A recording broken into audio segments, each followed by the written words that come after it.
are back with another edition of the KGOU Readers Club, and we are focusing on the new book, Low April Sun, from OU Press, and author Constance Squires, who actually joins me in studio today. Constance, thanks for being here. Thanks for having me, Logan. I'm pleased to be here. Yeah, absolutely. Usually we do these things over Zoom, and it's a little not as personal, but I've got you right here today. So I want to talk about Low April Sun. We were wanting to do a book around the Oklahoma City bombing, the 30th anniversary coming up later in April. This is a little bit different than what I expected, and it's not a history of the bombing or what happened that day.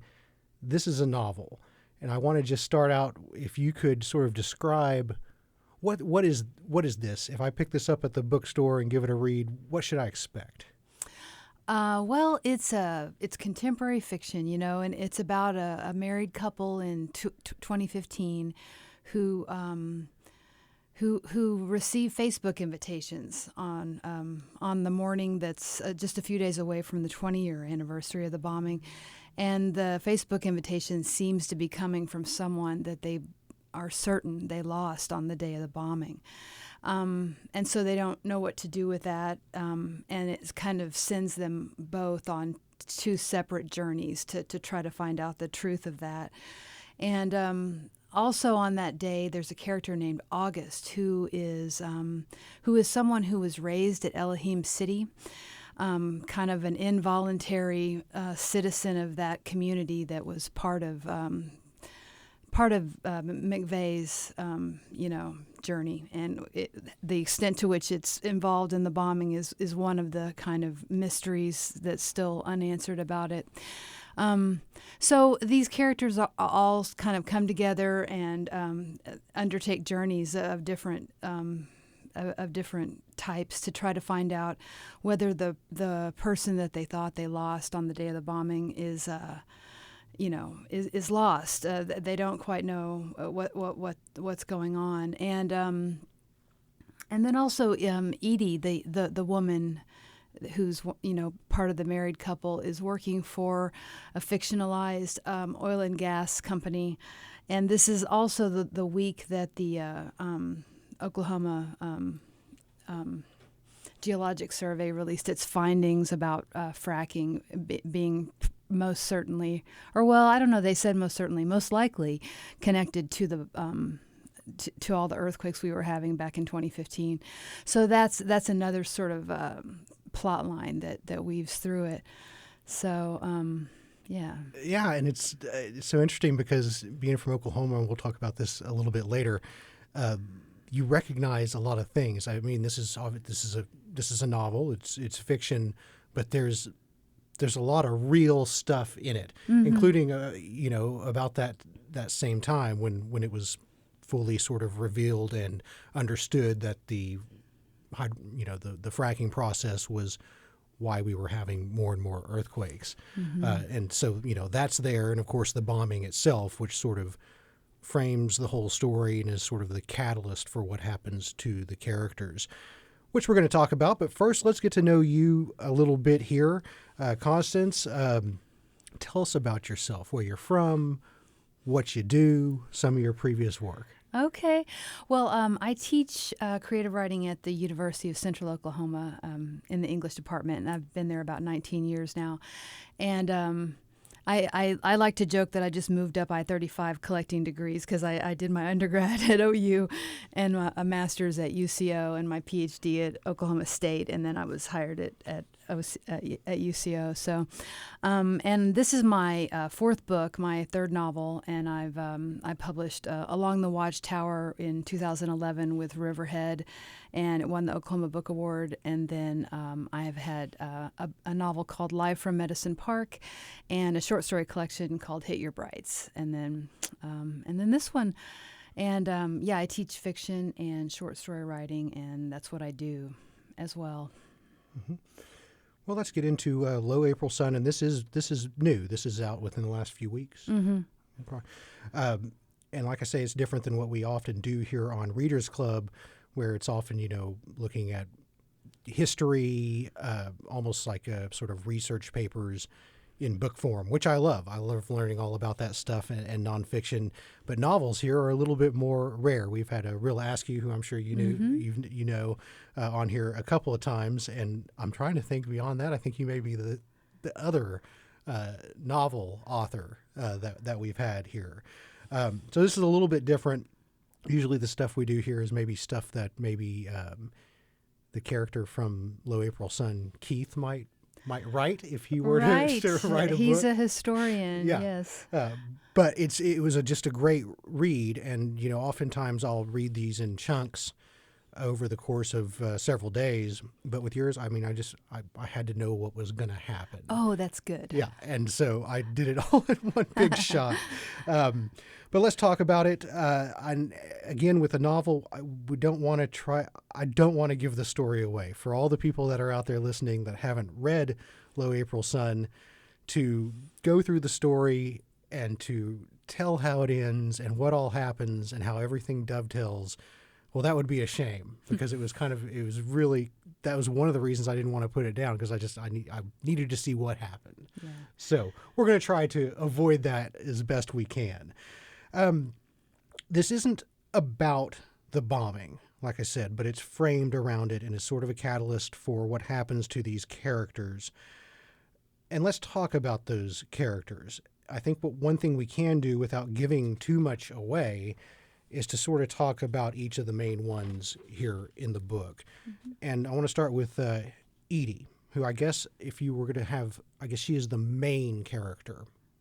She and Keith, but it seems like maybe she is sort of character number one. Yeah, I think so. I think of it as there being three main characters, 5 or 6 characters that have point of view chapters. But sure, I agree. She feels for some reason like the main character, and she's on April 19th, 1995. She is living in Oklahoma City with her half sister Delaney, and they have the same father, and they've only known about each other for a couple years, and they're living together, just sort of gleefully getting to know each other after growing up not knowing about each other. And on the morning of the bombing, Delaney has to go down to the Social Security office to get a copy of her Social Security card, or to order a copy of it, because she's starting a new waitressing job and has lost her ID. So, we see her depart, borrow Keith's van, or Bronco, I think it is, and drive down there, and that's sort of the last they see of her. So that's who Edie is on the morning of the bombing. She's putting together graduate school applications, and in 2015, 20 years later, she's been living in London. She's been working. She has a degree from the London School of Economics, and she's been working for an oil and gas company that's international, but that has its headquarters in Oklahoma City. And she, after a lot of grieving, she's married Keith, who was Delaney's boyfriend at the time of the bombing. But the two of them were sort of bonded by the trauma of losing her. And so, they're married. They have a 7-year-old son, and and so Edie is struggling with a lot of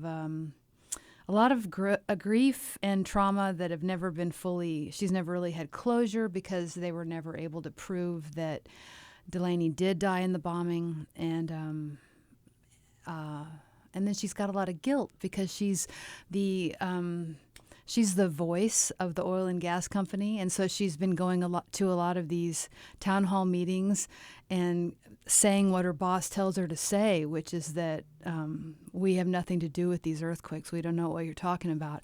And she herself doesn't quite believe what she's saying, and so she's really kind of between a rock and a hard place, because... Well, it's a great job, and she's supporting the family. That's right. That's right. She is. Keith is sort of not necessarily as financially stable or consistently employed like she is. Yeah. And she's worked on that career for years and years by the time we get to 2015, right? Right. Yeah. And she feels a lot of loyalty to the company and all of that. So, but yeah, Keith has a gambling problem, and so that makes her feel that she doesn't have any freedom about making choices about her career, and you know, they have a lot of work to do, basically. And so they've kind of, their relationship, I guess, starts with the tragedy of the bombing and losing Delaney, who, I mean, they find the truck she took to the Social Security office. They find some of her clothing, yet no body, and so she's not counted amongst the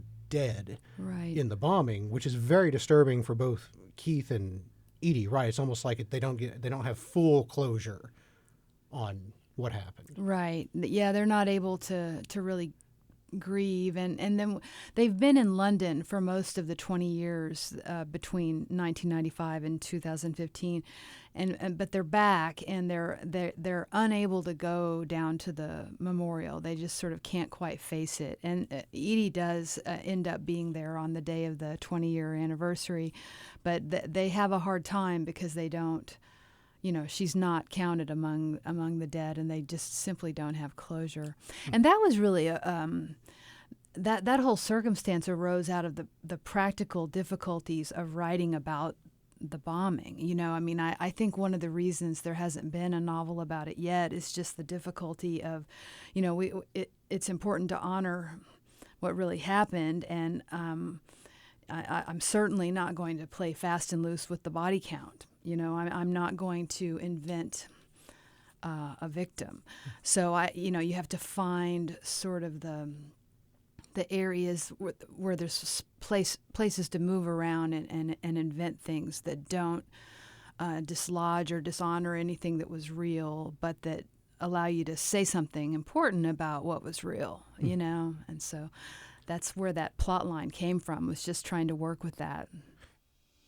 And the book is Low April Sun. The author is Constance Squires. I'm Logan Layden, KGOU Managing Editor. Back with more of the KGOU Readers Club after a short break for us.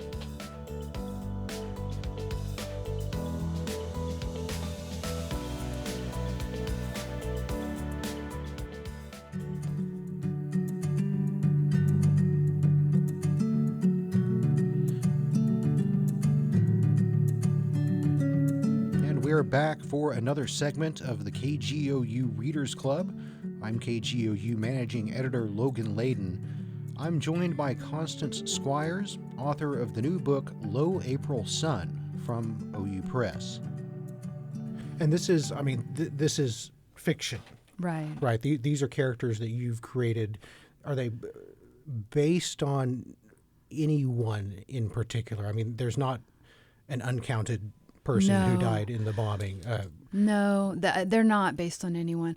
I think that one of the things that made me feel that it was possible was there is that circumstance of the, that there was a leg that was not, that they were never able to conclusively determine who that what belonged to, and there was no other remains to the body. And I talked to a lot of people as I was writing this, a lot of people that have been involved in the rescue and in the forensics and who had worked there, and a lot of different things. And I was able to just learn that it's not only possible but probable that there were people that never were fully accounted for. That there were people like my fictional characters who had people disappear on that day and never did quite know, And I'd also read some things that there is the strange circumstance that sometimes people who are trying to disappear, if something like this happens, they will see that they have a window and they will take off. I'd read I think it was about 9/11. I read some article about someone who took off on that day, knowing that people would think that they had perished in the bombing. So that's not where my story goes. But it was just, there were a few things that I needed to know, to give myself permission to create the characters. You know what I mean? Well, and that's, yeah, and that speaks to the lack of closure that both Keith and Edie have, because they can't be 100% sure. You can be 99.9% sure, but, there's not a chair out there for Delaney. Right. Continuing on with Keith, you mentioned he has a big gambling problem, and that's a theme throughout. Tell us just a little bit more about the character of Keith. Sort of, we know that he was with Delaney, and through the tragedy ends up with Edie and starting a family with her. But just what kind of person he is. Yeah, he's a historian. He really loves the history of the West, of America, and so I think he was an opportunity for me to just geek out on certain types of historical narrative that I enjoy, and find a way to thread it in, because it seems important to me. It seems like the Oklahoma City bombing has a larger context, and I like to have a character in the story who could reflect on some of that stuff sometimes. But yeah, he has a gambling problem, and he has some issues with Edie being more successful than him, and he's not quite honest with himself about it. He wants to be the sort of person who doesn't have a problem with that, but I think he sort of finally is able to drill down and realize that maybe his gambling is a misguided attempt to bring home money. Yeah. But some of these characters, and you humanize them so well throughout the book, you can sort of see yourself in them. I've been into a casino or two myself. Now, I haven't gambled away my savings for my dream home or anything like that, but the sort of mindset that he has when he's in there, and he gets down, and if he just hits the button one more time, he's going to get back up, and then he'll stop. Yeah. But then he gets back up, and it's just an excuse to continue going. You sort of see him going through that, and for a lot of people can probably relate a bit, maybe not to the extreme that he takes it, which at some points comes to the brink of ruining his entire life, his marriage, his family. Yeah. But he's not the only one who has an addiction problem in the book. So does Edie, at least back in the day, back in 1995, right? Yeah. Pretty serious alcohol addiction. Right. Yeah. Yeah, she's on the morning of the bombing. She's very hungover, and she's drinking through the first days of the recovery, just almost staying drunk, and then she's sober in the 2015 timeline and meets August, one of the other characters, at a recovery meeting, and so I think one of the reasons I set it the real time line in 2015 was because I realized that I don't really think it's my particular set of skills to write traditional historical fiction, something like the bombing of Pearl Harbor on the day of Pearl Harbor, and so I didn't really want to write something that was all set around the day of the bombing, although there are scenes that take place on that day. And so moving it forward, I thought, I think what I'm actually writing about is the long game of trauma, the way people continue to process these events as a way to finally heal from them and gain acceptance. And so the addiction material was one way to show the trauma, because addiction is many things. You can look at it in all sorts of lenses, physical or psychological or spiritual or social, but it's certainly about trauma. It's certainly sort of a response to trauma in a lot of cases.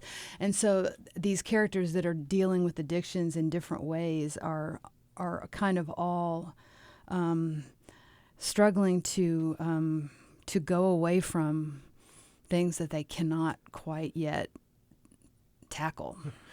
But Edie is a strong person. That comes across clearly throughout the novel, or at least the 2015 version of Edie Yeah. is. And, as she's going through the 20th anniversary and, having to go down to the memorial on the 20th anniversary for the ceremonies and everything.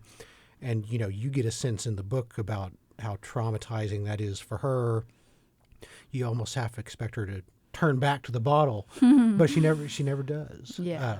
Whereas Keith can't seem to stop himself. Yeah. So, but she gives him chance after chance. Mm-hmm. And as you get later in the book, you kind of come to understand why. It's because people gave Edie chance after chance, and finally one day it took. Right. So. Right. Yeah. Yeah. So I guess it's about forgiveness in a lot of ways and about guilt. I mean, I think you can only see the big thematic threads of a novel after you've written it. You don't go in going, I'm going to write about guilt and forgiveness. It's not like that.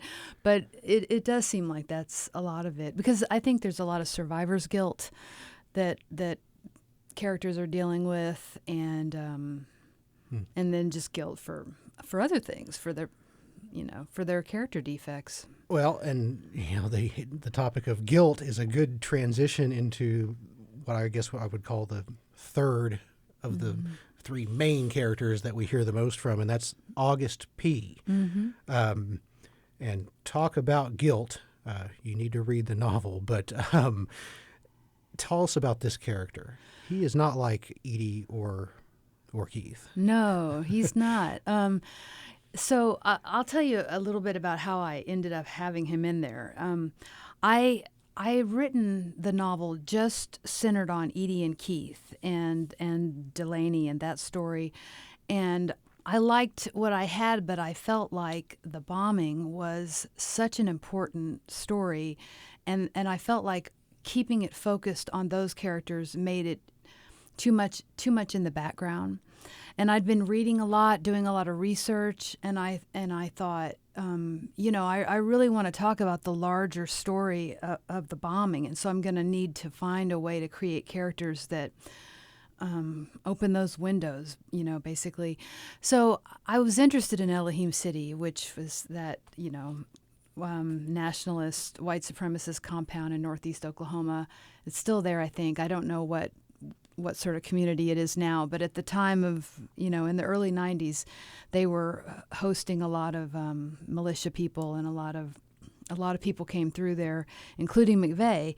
And I thought that would be, that was in Oklahoma. So I thought it would be interesting to have a character there, but I did not want to write from the point of view of a white supremacist. Mm-hmm. I didn't want to take on that voice. I didn't want to spend any time in the head of a person like that.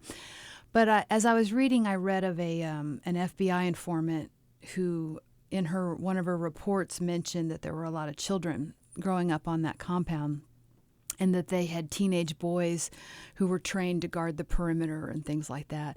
So I thought, that's a character I could create. I could inhabit the mind of someone who just has to live there because their parents want them to. Kids don't have any choice about where their parents bring them up, and what happens to them in those environments. So, I thought that having someone who meets McVeigh, actually meets and knows a little bit about McVeigh right before the bombing, that would really mess a kid up, especially if he sort of admired the guy, and then that happened, and then he would think, is there something wrong with me? Why couldn't I see what he was? So I got really interested in August. I thought that there was a lot of possibility there.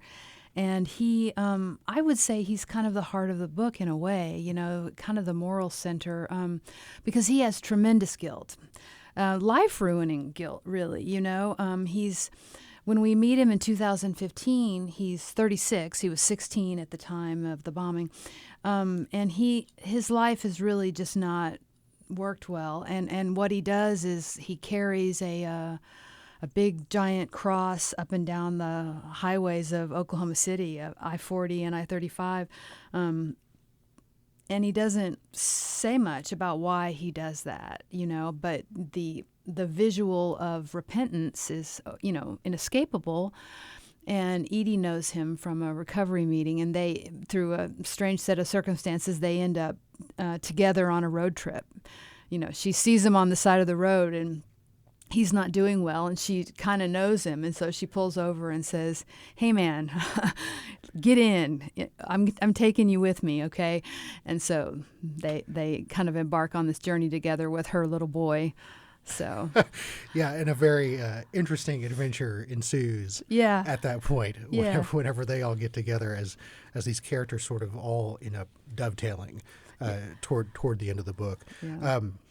You talk about Elohim City. Yeah, I can remember having myself just a sort of a morbid curiosity about that place because I'd heard about it. Like, how can such a place actually exist? How can that even be legal? I know. For such a place to exist. When you describe that community, it's if I had a morbid curiosity about seeing the place, I don't think I want to even more so now after reading your description. Did you do a lot of research into that? Like, how accurate would you say what you describe as Elohim City is in the book? It's as accurate as I could make it. I mean, I studied. Well, there's video. You can find video on YouTube of journalists showing up there and interviewing people, and so you can see what it looks like. And then I've read descriptions, and I've read just data about the community, and so I didn't fabricate anything about the actual place as far as I fabricated some characters, but I tried to just stick to what I read as far as describing the place. Yeah. And it's chilling. We don't see much of Tim McVeigh in this book, but just a couple of times. And it's just, it's really sort of bone chilling each time he makes an appearance because you're seeing this person who, I know is this mass murderer in this sort of normal, well, not normal, but sort of, working on his truck, Right. Joking around with the kid. And it's just very uncomfortable, the way that he comes across. But so August B, had some run-ins with him. They weren't close or anything like that, but certainly were in the same area around the same time in the book. Yeah. So, Edie, Keith, August, and you talked about Delaney a little bit, and I want to talk about her just as a character as well. Whenever she and Edie and Keith are all together right before the bombing, they're all, in like their early 20s or so. Yeah. Right. And again, Keith is Delaney's boyfriend, and then, of course, Delaney goes missing in the bombing, and then things go from there. But if you could describe Delaney for us, again, quite different than her half-sister, Edie, as a person. The reason she was going to get the Social Security card from the Murrah building is because she lost it again, because she was always losing stuff. Yeah. Yeah. She's more of a free spirit. She's less of a worrier. She's an artist. She's a very good painter. That's how Keith meets her. He sees her hanging some of her artwork in a breakfast place where he's gone to eat after a night out, and so she's got that sort of talent, and she's just much more chilled out, just more of a relaxed person than the others are, and they're young, they don't have a lot of responsibilities, so I don't know that she's meant to be seen as extraordinarily irresponsible so much as just 21. Yeah. So Right. Not necessarily ready for commitment Right. at that time in her life as well. And again, the book we're discussing is Low April Sun, and the author of it is Constance Squires. I'm Logan Layden, back with more of the KGOU Readers Club after a short break.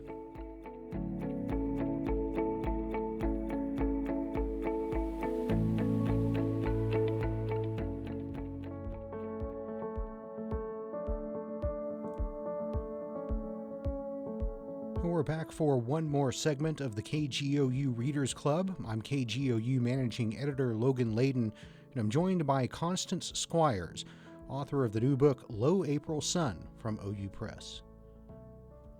Now, as you mentioned, there are several other sort of not ancillary characters, but just that aren't as sort of main characters as the main three that we've talked about. And then, of course, Delaney hangs over the entire narrative. But there are some others, and I wonder sort of why they're part of this and what their role in it was. Robert is one of them. He's an EMT Yeah. who also knows August a little bit from just, going to medical emergencies where he was involved. Mm-hmm. But this is someone who's, we talked about alcoholism and we talked about the gambling addiction. For Robert, he's a bit obsessed with the Oklahoma City bombing. If you tell us a little bit about Robert. Sure. Yeah. Yeah. He's an EMT who, at the time of the bombing, had just started his training as an EMT. He'd been in Desert Storm, had gotten out, had realized that he missed the adrenaline and the urgency of life or death situations, and so was in training. And so everyone that he worked with worked the Oklahoma City bombing, and he missed doing that by a couple of weeks. And so he had a real sense of wishing he could have helped on that day. And being unable to be part of it. So his fascination started early, and he's a self-identified conspiracy theorist. He loves to read online about all the different ideas about the second bomber, and the role of Elohim City, and the role of these different groups that may or may not have helped Timothy McVeigh. He's really interested in it. And yeah, I built him in there because, again, I realized there was just so much to say about the way we tell stories about these traumatic events, and the way we need to keep thinking about them, and that whole conspiracy tendency. That what if it was this? What if it was like that? It can be kind of kooky, but it seems like a really normal and healthy impulse. I mean, when an individual does that, it's a normal, healthy impulse. When you look at it as a cultural phenomenon, then it can look a little funny. Okay. But I had a lot of sympathy for Robert, and I don't mean him as a he's not a conspiracy theorist in an unpleasant way. He's really just a person who just wants to know and is just frustrated by certain holes that were never really filled in. So, yeah. That's what he does on his free time, basically. I mean, he's got a solid career. He's got a nice family. Yeah. But whenever he's got some free time, he's digging into this particular conspiracy theory. And I'm not a conspiracy theorist myself, but that's not made up either. There is an actual idea that there's more to the Oklahoma City bombing than what we know about it, right? Yeah, there is. I mean, there are the things I talk about in the book are real, pretty much. I mean, just the idea about the second bomber never being quite closed off, and then just that there were a lot of people that McVeigh was helped by or involved with to some degree or another, and a lot of leads that just weren't pursued. I don't think there's conspiracy theories in the sense that anybody's saying McVeigh didn't do it, but more just that his willingness to come across as the lone gunman may not be as believable as it's not. Maybe it's not that tidy, and in that way, it's a lot like Lee Harvey Oswald, and so the theories are very much like the theories around the Kennedy assassination.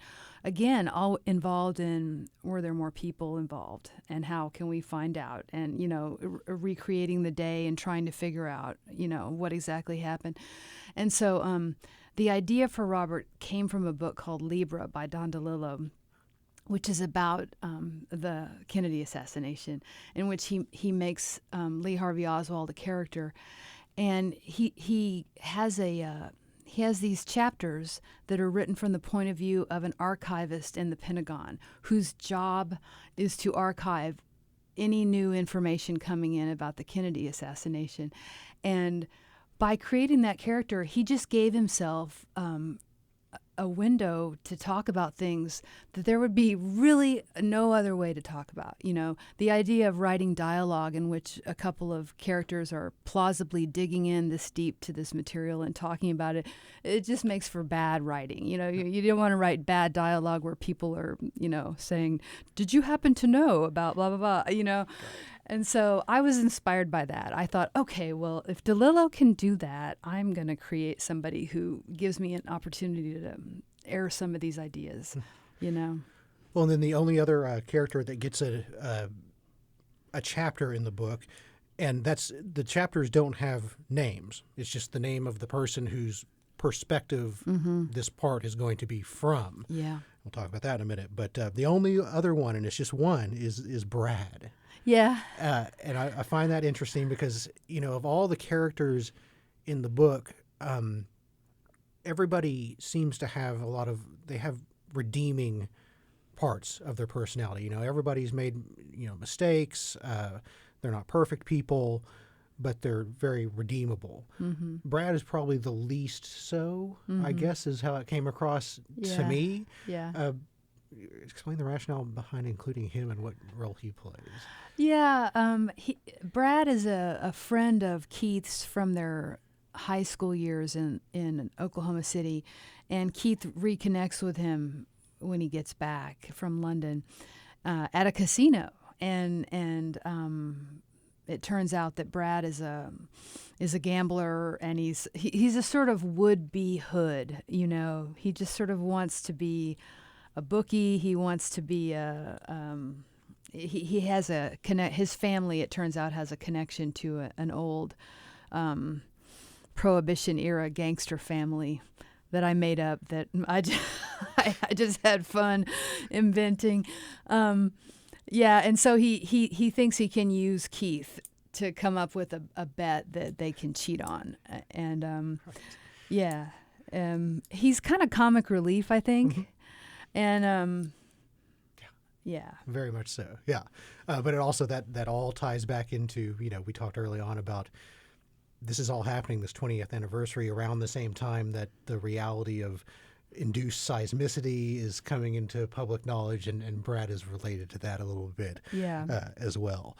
Well, those are really the main characters. I mean, there are other people around, Edie's dad, Calvin, but they don't get their own point of view necessarily. And I did want to ask you about that and just the way that the book is structured.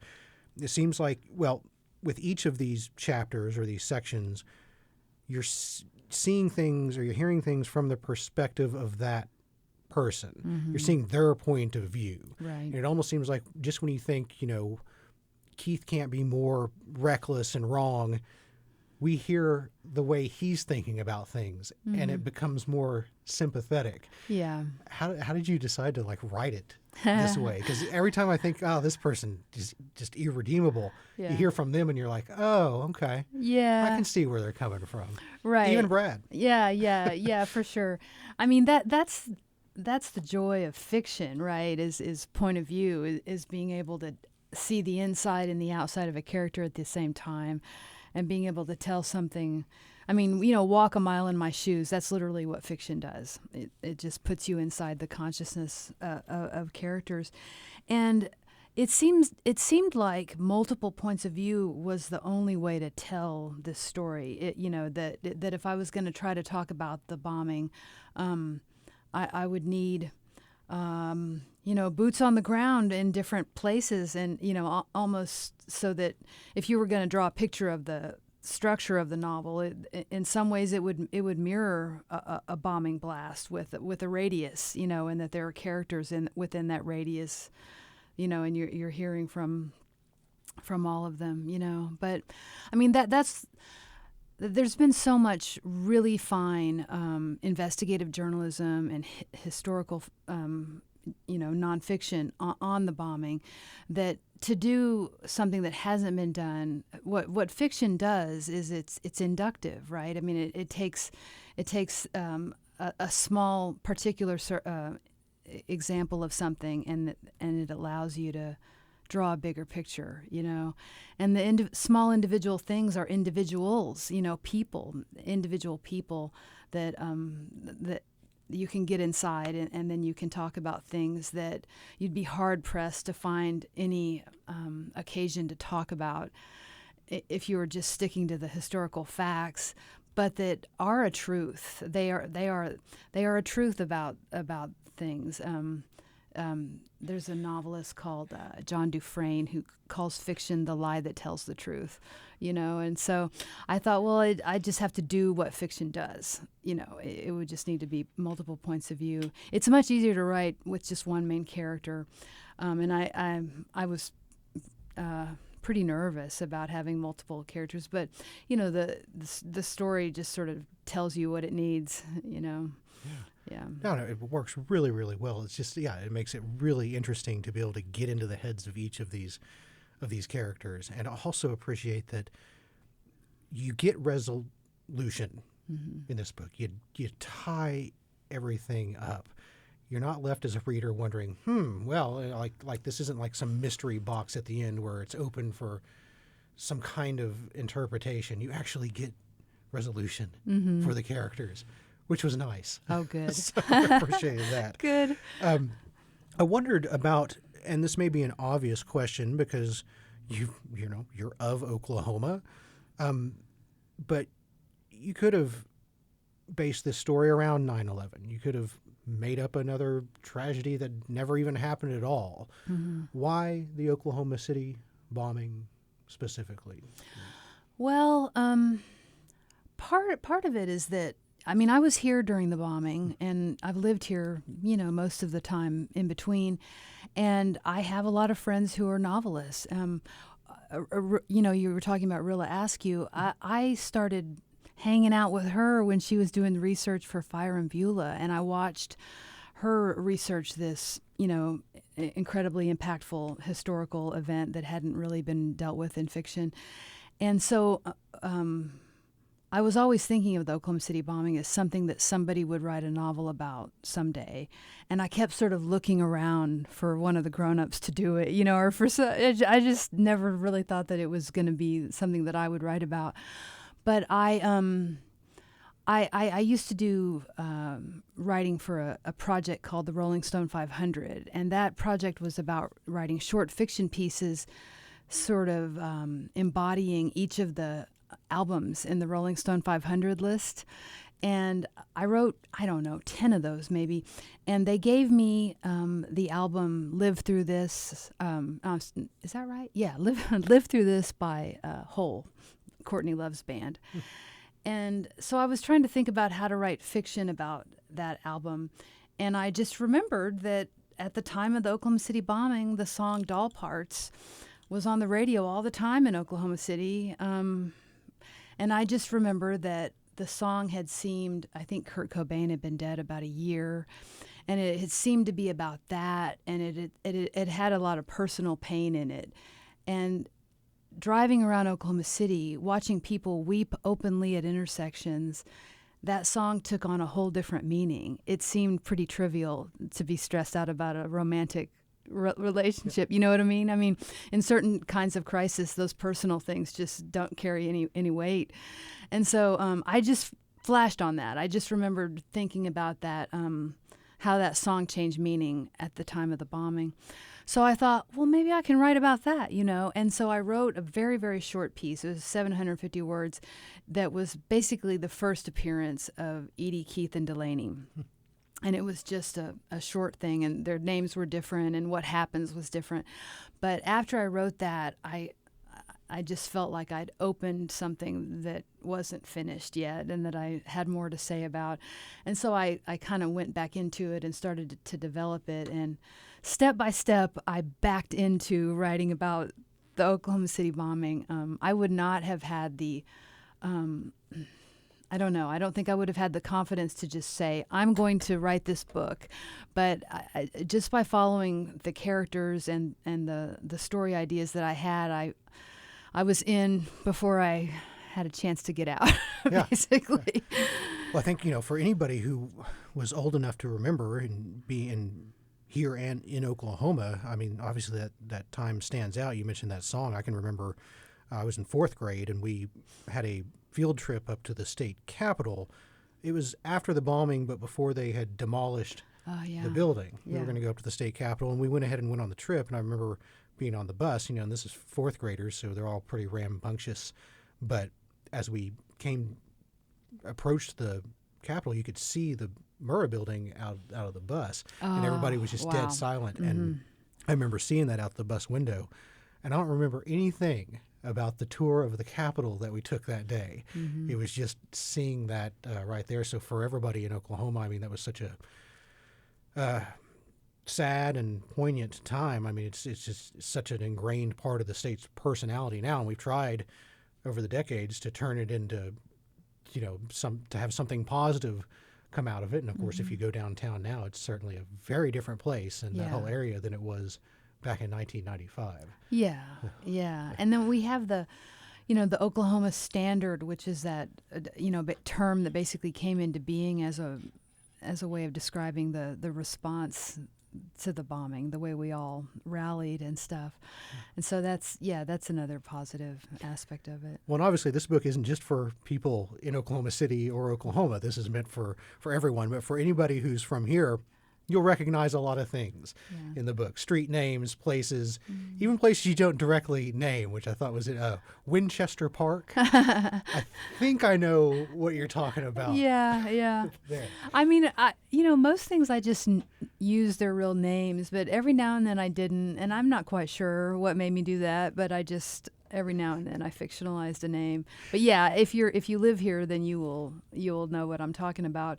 But yeah, the book is nationwide, and I do hope that it becomes part of the literary narrative. Give Oklahoma a little representation there. Yeah. Well, it's a great book. It's a really good read. Entertaining, captivating. There's mystery. There's twists. That's why we've almost gotten through the episode here without, I think, giving away anything big, because I would hate to do that, because you really do want to read it for yourself and get to the bottom of what's going on in the book. Well, Constance, is there anything, where do you go from here? What's next for you? You say this is your fourth book. Do you expect more in the future, or just waiting to see when the inspiration comes? Yeah, I'm working on some things, and we'll see what comes of it. Hopefully, some more stories and another novel. Hopefully, it won't take me as long. Hopefully, it won't require as many points of view or be as difficult to write. But who knows? It's always this. It's always every book teaches you how to write it as you write it. It never seems to get any easier. So we'll see. Well, Constance Squires, thank you for joining me today and sitting down and talking about this wonderful book, Low April Sun, which is available now from OU Press, and it was just a real pleasure to read. Thank you so much. Thanks. And that'll do it for this edition of the KGOU Readers Club. Once again, I'm KGOU Managing Editor Logan Layden. Thanks for joining us today.